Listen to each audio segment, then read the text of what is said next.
안녕하세요. 제 이름은 정재홍입니다.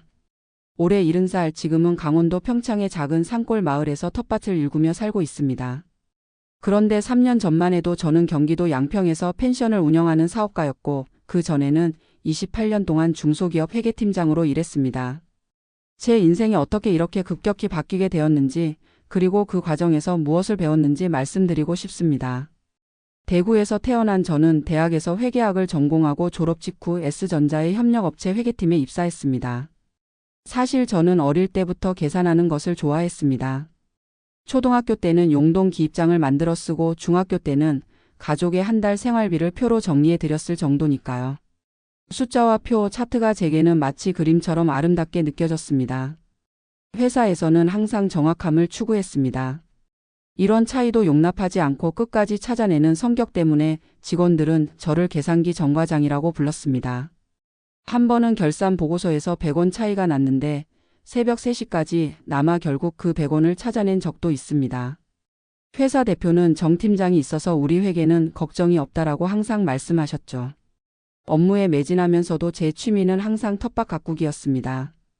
인천 자가 아파트 베란다에 상자 텃밭을 만들어 방울토마토와 상추를 길렀고 주말에는 인근 주말 농장을 빌려 각종 채소를 심었습니다. 직장 동료들은 제가 주말마다 거기서 흙을 변형되고 햇볕에 그을리는 모습이 회사의 꼼꼼한 회계사와는 전혀 달라서 항상 놀라워했습니다. 아내는 초등학교 영양사로 일했는데 우리는 퇴직 계획을 함께 세웠습니다. 제가 60이 되는 해에 은퇴하여 작은 사업을 시작하자고 말입니다. 퇴직 3년 전부터 체계적으로 준비했습니다. 주말마다 시간을 내어 양평, 가평, 춘천 등지의 땅을 둘러보고 약 50개의 사업 아이템을 리스트업한 뒤 하나씩 분석했죠. 제 회계사적 현실 감각으로 최종 선택은 양평 펜션이었습니다. 퇴직 2년 전 저는 20페이지짜리 사업계획서를 작성했습니다. 입지 분석, 경쟁업체 조사, 초기 투자 비용 및 5년간의 예상 수익까지 꼼꼼하게 계산했습니다. 대학 동기인 회계사 친구에게 검토를 부탁했고 그는 주말 수익만으로도 월 500만 원 가능하고 연금까지 더하면 안정적인 노후가 될 것이라고 조언해 주었습니다. 2018년 8월 제 마지막 출근 날이었습니다. 28년간 다녔던 회사를 떠나는 날 직원들이 깜짝 환송회를 열어주었죠. 정 팀장님 덕분에 회계 프로세스가 완벽해졌습니다. 라는 말에 코끝이 찡했습니다. 퇴직금 1억 5,166만 원과 그동안 모아둔 개인연금 5천만 원, 그리고 아내의 퇴직금까지 합쳐 새로운 출발을 준비했습니다. 2018년 9월 드디어 양평에 1억 원을 주고 부지를 구입했습니다. 기존 건물을 리모델링하는데 8천만 원을 투자했죠. 숲속 쉼터라는 자연 친화적 콘셉트로 객실은 4개로 정했습니다. 더 많은 객실을 만들 수도 있었지만 운영의 효율성과 서비스질을 고려해 이 정도가 적절하다고 판단했습니다. 제 꼼꼼한 성격은 펜션 사업에도 그대로 발휘되었습니다. 홈페이지를 직접 제작했는데 영어와 일본어 섹션까지 추가해 외국인 관광객도 타겟팅했습니다. 개업 전 6개월간 인근 커피숍에서 바리스타 교육을 받았고 아내는 조식 메뉴 개발에 집중했습니다. 고객이 아침에 신선한 에그 베네딕트와 수제 요거트를 먹으며 숲을 바라볼 수 있도록 준비했죠. 2019년 3월 15일 드디어 숲속 쉼터 펜션이 문을 열었습니다. 첫 손님은 대학 선배 부부였는데 그들이 떠나면서 정말 편안했다는 말을 남겼을 때 가슴이 뿌듯했습니다. 첫 달부터 주말 예약률이 80%에 달했고 월 매출은 420만 원으로 순조롭게 계획에 맞게 시작되었습니다. 4월부터는 입소문을 타기 시작해 예약 문의가 급증했습니다. 여름 성수기에는 예약률 100%를 달성했고 온라인 리뷰 평점은 4.8점을 기록했습니다. 손님들은 특히 저희가 제공하는 조식과 직접 기른 채소 샐러드, 그리고 세심한 서비스를 높이 평가해 주셨습니다. 2019년 말까지 순이익은 2,400만 원에 달했고 준비한 대로 된다는 자신감이 생겼습니다. 하지만 2020년 초 갑작스러운 위기가 찾아왔습니다. 코로나19가 확산되기 시작한 것입니다. 2월 중순부터 예약 취소 전화가 빗발쳤고 3월에는 매출이 급감했습니다. 4월에는 단 한 팀의 손님도 받지 못했습니다. 하지만 고정비는 계속 나갔습니다. 대출이자 150만 원, 관리비 80만 원이 매달 지출되었죠. 처음에는 곧 상황이 나아질 거야 라고 생각했습니다. 여름이 되면 코로나도 잠잠해지고 손님들이 돌아올 거라 믿었거든요. 하지만 여름 성수기에도 회복의 기미는 보이지 않았습니다. 7월 매출은 고작 53만 원이었습니다. 회계사 출신인 저는 냉정하게 계산해 보았습니다. 이대로 버티면 1년 내에 모든 자금이 소진될 것이다. 이런 결론이 나왔습니다. 우리의 꿈과 자산, 노후 계획이 한순간에 무너지는 느낌이었습니다. 그동안 모든 것이 계획대로 진행되었기에 이런 예상치 못한 위기는 더욱 충격적이었습니다. 계산과 통계, 확률로 모든 것을 예측하던 제가 전혀 예상하지 못한 사태였으니까요. 2020년 7월 15일 절대 잊을 수 없는 날입니다. 아내와 함께 펜션 테라스에 앉아 3시간 동안 진지한 대화를 나눴습니다. 손익계산서, 대차대조표, 현금 흐름표를 펼쳐놓고 냉정하게 상황을 분석했습니다. 정리해고에 익숙했던 회계팀장으로서 이번에는 제 자신을 정리해고해야 하는 상황이 되었죠. 결론은 폐업이었습니다. 여보, 우리가 이렇게 될 줄 누가 알았겠어요? 아내가 눈물을 흘렸습니다. 저도 마음이 무너졌지만 현실을 직시해야 했습니다. 은행 대출 8천만 원, 지인에게 빌린 3천만 원, 이대로 가다간 모든 자산을 잃을 수 있었습니다. 우선 펜션 매각을 시도했습니다. 여러 부동산 중개업소에 의뢰했지만 코로나로 인해 관광업이 침체되면서 시세의 60%도 안 되는 가격만 제시받았습니다. 결국 지불 능력이 없어져 은행에 채무불이행을 통보해야 했고 펜션은 경매로 넘어갔습니다. 꿈과 희망을 담았던 그 공간이 다른 이의 손에 넘어가는 모습을 보는 것은 정말 고통스러웠습니다. 가장 충격적이었던 것은 29년 만에 처음으로 카드값을 연체한 일이었습니다. 회계사로서 항상 재정 관리에 자부심을 가졌던 제가 결국 신용등급이 추락하는 현실을 받아들여야 했습니다. 대학 시절부터 한 번도 결제를 미룬 적이 없었는데 그날 밤 아내에게 이번 달 카드값은 낼 수 없을 것 같아라고 말했을 때의 죄책감은 말로 표현할 수 없습니다. 65살에 다시 일자리를 구하려고 시도했습니다. 회계 관련 채용 공고를 찾아 100건이 넘는 지원서를 제출했지만 단 2곳에서만 면접 기회를 얻었습니다. 면접관은 친절했지만 그들의 말은 명확했습니다. 요즘은 젊은 친구들도 일자리가 없어요. 경력이 훌륭하시지만 마지막 면접에서 받은 회계 프로그램을 다룰 줄 아세요? 라는 질문에 당황했습니다. 제 시대에는 엑셀로 충분했지만 이제는 모든 것이 변해 있었습니다. 대형마트 주말 재고 관리 파트타임도 지원했습니다. 면접관은 제 이력서를 보더니 놀라며 팀장님께서 왜 여기에 지원하셨나요? 라고 물었습니다. 솔직하게 상황을 설명했더니 그는 오히려 걱정하는 표정으로 이 일은 체력적으로 힘드실 거예요 라며 거절했습니다. 생계를 위해 국민연금을 조기 수령하기로 결정했습니다. 본래 계획보다 5년 일찍 받아 감액 불이익을 감수해야 했지만 달리 선택지가 없었습니다. 원래 받을 수 있었던 146만 원에서 감액되어 115만 원만 받게 되었지만 그것이라도 없었다면 정말 막막했을 것입니다. 폐업과 실직의 스트레스로 건강도 급격히 나빠졌습니다. 원래 관리가 잘 되던 E형 당뇨의 혈당 수치가 180mg/dl까지 상승했고 오랫동안 안정적이었던 요추협착증이 갑자기 악화되어 걷기조차 힘들 정도였습니다. 의사는 신경학적 검사를 한 후 수술이 필요합니다만 비용이 라고 말을 흐렸습니다. 당시 저희에게는 수술비를 댈 여력이 없었기에 묵묵부답으로 듣기만 했습니다. 밤마다 잠을 이루지 못했습니다. 30년 동안 단 한 번도 수면제에 의존한 적이 없었는데 이제는 그것 없이는 잠들 수 없게 되었습니다. 머릿속에서는 계속 숫자가 맴돌았습니다. 남은 돈, 갚아야 할 빚, 앞으로의 생활비. 새벽에 일어나 계산기를 두드리는 제 모습이 낯설었습니다. 아내도 많이 지쳐 보였습니다. 그녀는 30년간 학교 영양사로 일하며 성실하게 살아왔는데 이제 초등학생 손자에게 할머니 집에 놀러 오고 싶지? 라는 말도 할 수 없게 되었습니다. 아이들이 알아차리지 못했기를 바라지만 딸이 저희에게 자주 돈을 보내려고 시도하는 것을 보면 어느 정도 눈치챈 것 같았습니다. 생활은 점점 더 어려워졌습니다. 인천의 전세 아파트로 돌아와 살고 있었지만 관리비와 난방비를 아끼기 위해 한겨울에도 보일러를 최소한으로만 틀었습니다. 식비도 절약해 한 끼에 3,000원 이하로 맞추려 노력했고 외식은 꿈도 꾸지 않았습니다. 그렇게 막막한 나날을 보내던 어느 날 대학 동기인 김민수에게서 전화가 왔습니다. 그는 강원도 평창의 한 마을 이장으로 일하고 있었습니다. 재웅아, 우리 마을에 빈집 있는데 월 10만 원이면 살 수 있어. 공기 좋고 물 좋은 곳이야. 처음에는 농담으로 들었습니다. 70에 가까운 나이에 산골로 간다니 말도 안 되는 이야기처럼 느껴졌으니까요. 하지만 그날 밤 잠 못 이루고 이리저리 생각하다가 문득 그 제안이 현실적인 대안으로 다가왔습니다. 인천 아파트 관리비만 해도 월 35만 원인데 월세 10만 원이라니. 다음 날 아침 아내에게 조심스럽게 물었습니다. 여보, 우리 정말 시골로 갈까요? 예상과 달리 아내는 잠시 생각하더니 사실 저도 어젯밤부터 계속 그 생각을 했어요. 여기서는 미래가 보이지 않잖아요 라고 대답했습니다.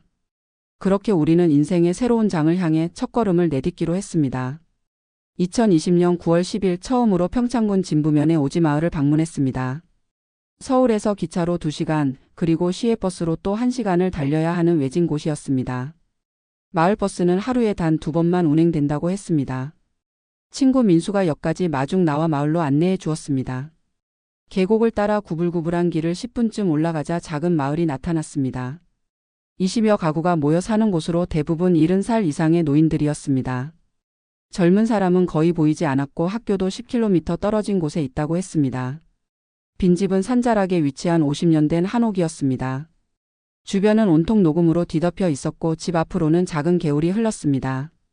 집 안으로 들어가 보니 먼지와 거미줄이 가득했지만 기본 구조는 튼튼해 보였습니다. 특히 마당이 넓고 집 뒤에는 100평 정도의 텃밭이 있다는 점이 눈에 들어왔습니다. 순간적으로 직감이 왔습니다. 이곳이면 충분해요. 저도 모르게 나온 말이었습니다. 아내의 눈에도 같은 생각이 읽혔습니다. 도시의 소음과 스트레스에서 벗어나 자연과 함께하는 삶, 어쩌면 이것이 우리에게 필요한 것인지도 모른다는 생각이 들었습니다. 집주인은 동네에 사는 혼자 사시는 김할머니셨습니다. 85살의 그분은 자식들이 도시로 떠난 후 이 집을 비워두고 있었다고 했습니다. 민수의 소개로 만난 자리에서 월세 10만 원, 수도와 전기세는 별도로 하는 계약을 맺었습니다. 허름한 집이었지만 계약서를 작성하는 순간 이상하게 마음이 편안해졌습니다. 일주일 후 우리는 짐을 정리하기 시작했습니다. 인천 아파트의 살림살이 중 70% 정도를 정리했습니다. 30년간 모아온 물건들이었지만 대부분은 필요 없는 것들이었습니다. 옷장 가득한 정장과 구두, 아내의 화장품과 액세서리, 사용하지 않는 주방기구들. 중고거래 사이트와 기부를 통해 대부분을 처분했습니다. 그리고 인천 아파트 전세금을 반환받아 부채 일부를 상환했습니다. 완전히 청산하지는 못했지만 적어도 당장의 이자 부담은 크게 줄었습니다. 자동차도 팔았습니다. 시골에서는 대중교통으로 생활할 계획이었기 때문입니다. 당시만 해도 시골에서 차 없이 산다는 것이 얼마나 불편할지 알지 못했죠. 2020년 9월 25일 드디어 이사 날이 되었습니다. 작은 용달차 하나로 충분했습니다. 꼭 필요한 옷가지와 이불 몇 개의 주방용품, 그리고 제 회계장부와 아내의 요리책이 전부였습니다. 30년간의 도시 생활이 이렇게 간소해질 수 있다는 사실이 조금은 의외의 해방감을 주었습니다. 오후 4시에 마을에 도착했습니다. 민수와 몇몇 마을 주민들이 반갑게 맞아주었습니다. 처음 보는 사람들이었지만 도시에서는 느낄 수 없었던 따뜻한 환대를 느꼈습니다. 할머니들은 손수 쪄낸 감자와 옥수수를 들고 와 이사 왔으니 먹어요라며 건네주셨습니다. 집에 짐을 풀고 도배와 장판 교체를 시작했습니다. 예전 회사에서 시공업체를 관리하면서 봐두었던 지식이 도움이 되었습니다. 마침 동네에 목수 경력이 있는 할아버지가 계셔서 함께 7일간 집수리를 했습니다. 그분에게 일당을 드리려 했지만 마을에 젊은이가 들어왔는데 도와줘야지라며 거절하셨습니다. 70살인 제가 누군가에게 젊은이로 불린 것은 처음이었습니다. 첫날 밤 너무 조용해서 오히려 잠을 이루지 못했습니다.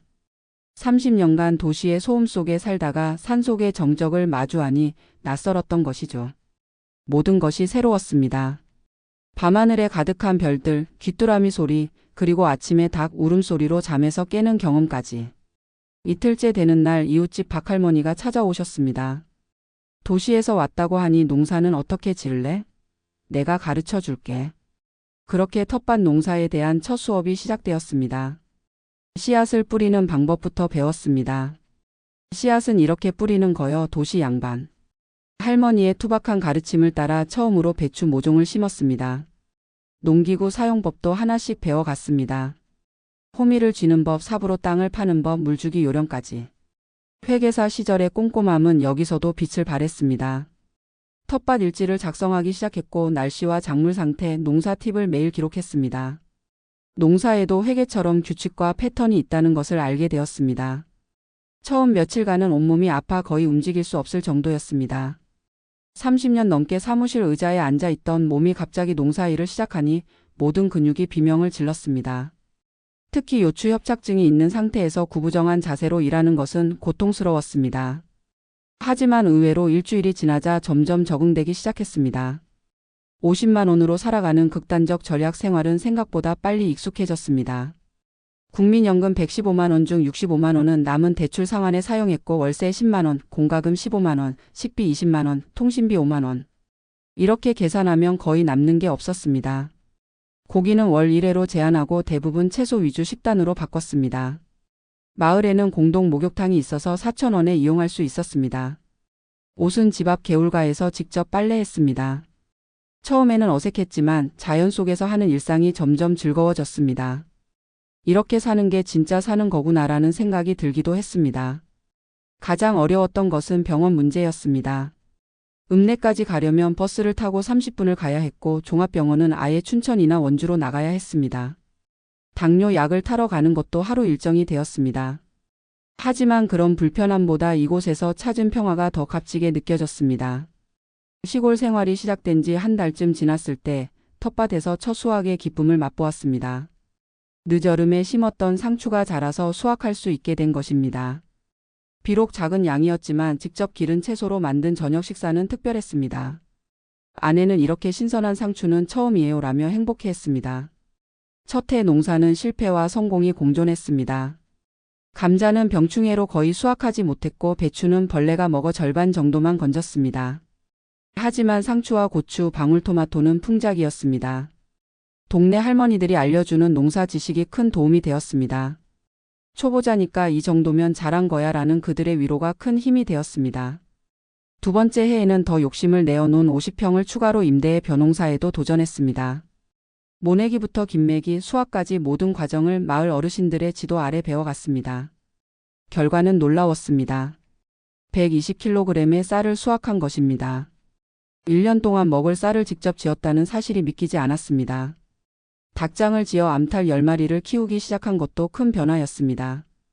처음에는 동네 할머니께 2마리를 얻었는데 점점 늘려서 10마리가 되었습니다. 매일 아침 신선한 계란을 먹을 수 있게 되었고 남는 계란은 이웃과 나누었습니다. 닭들과 교감하는 시간도 의외의 즐거움이었습니다. 회계장부를 정리하던 손이 이제는 닭모이를 뿌리고 계란을 줍는 손으로 변했습니다. 무엇보다 놀라웠던 것은 농사일이 제 건강에 가져온 변화였습니다. 당뇨약 복용량이 절반으로 줄었고 혈당 수치는 120mg/dl로 안정되었습니다. 요추협착증 통증도 현저히 감소했습니다. 의사는 마지막 검진에서 수술 안 해도 될 것 같아요. 어떻게 이렇게 좋아지셨죠? 라고 물었고 저는 웃으며 농부가 되었습니다. 라고 대답했습니다. 하루 8시간 정도의 육체 노동으로 체중도 12kg이나 감량되었고 혈압도 정상화되었습니다. 가장 큰 변화는 일출과 함께 일어나 일몰과 함께 잠드는 생체 리듬이 형성된 것입니다. 이제는 수면제 없이도 깊은 잠을 자게 되었고 아침에는 자연스럽게 5시에 일어나게 되었습니다. 자급자족의 경제적 가치도 발견했습니다. 제 계산에 따르면 채소와 계란, 쌀을 직접 생산함으로써 연간 약 240만 원의 식비를 절감할 수 있었습니다. 게다가 마을 공동 장터에 잉여 작물을 가져가 판매하기 시작하면서 월 평균 15만 원의 추가 수입도 생겼습니다. 이웃 농가를 방문해 노동력을 제공하고 농산물을 얻는 물물교환 시스템도 활발했습니다. 특히 제가 회계와 세금에 밝다는 소문이 퍼지면서 농사 관련 서류 작업을 도와드리고 대신 신선한 농산물을 받는 일이 늘어났습니다. 돈이 적어도 풍족함을 느끼는 이상한 경험이라고 아내와 자주 이야기했습니다. 농사 일지를 정리한 블로그를 시작한 것도 의미 있는 변화였습니다. 처음에는 그저 기록용으로 시작했는데 비슷한 상황의 도시 은퇴자들 사이에서 인기를 얻기 시작했습니다. 회계사에서 농부로라는 저의 변화 과정은 많은 분들에게 공감과 용기를 주었습니다. 다만 시골 생활이 항상 낭만적인 것만은 아니었습니다. 진정한 어려움도 많았습니다. 한겨울에 보일러가 고장 났을 때는 정말 막막했습니다. 마을의 유일한 보일러 수리기사가 도시로 나가 있어서 3일 동안 전기장판으로 버텨야 했습니다. 비가 계속 내릴 때는 집 안에 습기가 차서 옷가지와 이불이 축축해지는 문제도 있었습니다. 교통도 큰 어려움 중 하나였습니다. 버스가 하루에 2번밖에 다니지 않아 병원이나 장보기를 위해 읍내에 나가려면 정말 철저한 계획이 필요했습니다. 결국 중고 자전거를 구입해 가까운 거리는 자전거로 다니기 시작했고 비가 오거나 눈이 올 때는 그냥 집에 머물렀습니다. 하지만 이런 불편함조차도 어느 순간부터는 삶의 일부로 받아들이게 되었습니다. 오히려 그런 제약이 단순하고 규칙적인 생활을 만들어 주었고 그것이 제 건강과 마음의 안정에 도움이 되었습니다. 시골 생활 1년이 지났을 때 서울에 사는 아들과 며느리가 처음으로 찾아왔습니다. 처음에 그들은 우리의 선택을 이해하지 못했고 걱정이 많았습니다. 하지만 직접 와서 우리의 생활을 보고 나서는 놀라움을 감추지 못했습니다. 아버지 진짜 행복해 보여요. 이렇게 건강한 모습은 처음 봐요. 아들은 제가 닭에게 먹이를 주고 텃밭에서 채소를 수확하는 모습을 유튜브로 찍어 올렸습니다. 그것이 시작이 되어 70살 농부의 시골일기라는 유튜브 채널을 운영하기 시작했고 지금은 구독자가 2,000명이 넘었습니다. 한 달에 약 10만 원의 수익이 나오는데 이것도 생활에 도움이 되고 있습니다. 도시 생활 30년과 시골 생활 2년을 비교해보면 제 인생의 가치관이 완전히 바뀌었다는 것을 느낍니다. 예전에는 성공의 척도가 연봉과 직위, 소유한 것들의 가치였다면 이제는 하루의 충실함과 자연과의 조화 그리고 단순한 기쁨에서 행복을 찾게 되었습니다. 코로나로 인해 모든 것을 잃은 것처럼 보였지만 사실은 예상치 못한 방식으로 삶의 질이 향상되었습니다. 70살에 시작한 새로운 삶이 이렇게 충만할 줄은 상상도 못했습니다. 회계사처럼 계산해보니 행복지수는 200% 증가했습니다. 라고 유튜브 영상에서 말한 적이 있는데 이것은 농담이 아니라 진심이었습니다. 지난주에는 특별한 일이 있었습니다. 제 유튜브 영상을 본 같은 업계 후배가 찾아왔습니다. 그는 은퇴를 앞두고 비슷한 길을 걸을지 고민 중이라고 했습니다. 커피를 마시며 오랜 시간 이야기를 나눴습니다. 마지막에 그가 선배님 정말 용기가 필요할 것 같아요 라고 말했을 때 저는 이렇게 대답했습니다. 인생은 계산서대로 흘러가지 않습니다. 그게 축복일 수 있어요. 저는 모든 것을 재산과 지위를 잃고 나서야 진짜 중요한 것들을 발견했습니다. 퇴직 후에는 비상계획을 꼭 세우세요. 모든 계획이 틀어져도 다시 시작할 수 있는 용기와 유연함을 갖추는 것이 중요합니다. 요즘은 마을 이장님과 함께 빈집 프로젝트를 준비 중입니다. 우리 마을에 있는 빈집을 수리해서 도시에서 은퇴한 노인들에게 저렴하게 임대하는 사업입니다. 제 경험을 살려 사업계획서를 작성했고 군청의 지원도 받을 수 있을 것 같습니다. 이렇게 인생 이모작을 준비하는 분들에게 작은 도움이라도 될 수 있다면 좋겠습니다. 지난 2년을 돌아보면 가장 큰 교훈은 무언가를 잃는다고 해서 인생이 끝나는 것은 아니다라는 것입니다. 퇴직금, 펜션, 신용등급. 이 모든 것을 평생 지켜온 것들을 잃었지만 대신 건강과 평화, 자연과의 교감, 그리고 더 단순하고 진실된 행복을 얻었습니다. 며칠 전 아침에 닭에게 먹이를 주다가 문득 생각이 들었습니다. 내가 정말 행복하구나. 그 순간 가슴이 벅차 올랐습니다. 예전에 저 회계장부 앞에서 밤을 새우던 그 사람이 지금의 저를 본다면 어떤 생각을 할까요? 아마도 처음에는 이해하지 못하겠지만 이내 부러움의 시선을 보낼 것 같습니다. 고맙습니다, 코로나. 당신 때문에 모든 것을 잃었지만 그 덕분에 진짜 살아있다는 것이 무엇인지 배웠으니까요. 70살의 나이에 시작한 농부 생활, 이것이 제 인생에서 가장 진실되고 충만한 시간임을 고백합니다. 앞으로 남은 어쩌면 10년 남짓한 시간이 더욱 기대됩니다. 매일 아침 일출을 보며 그리고 매일 저녁 별을 보며 이 단순하고도 풍요로운 삶에 감사하게 될 것입니다. 며칠 전 텃밭에서 물을 캐다가 문득 깨달았습니다. 나는 회계사로 28년을 살았고 펜션 사장으로 2년을 살았고 이제 농부로서 2년을 살았다. 다음은 무엇이 될까? 미래는 알 수 없지만 한 가지 확실한 것은 인생은 언제라도 새로 시작할 수 있다는 것입니다. 70에 시작한 새 출발이 이렇게 아름다울 줄 누가 알았을까요?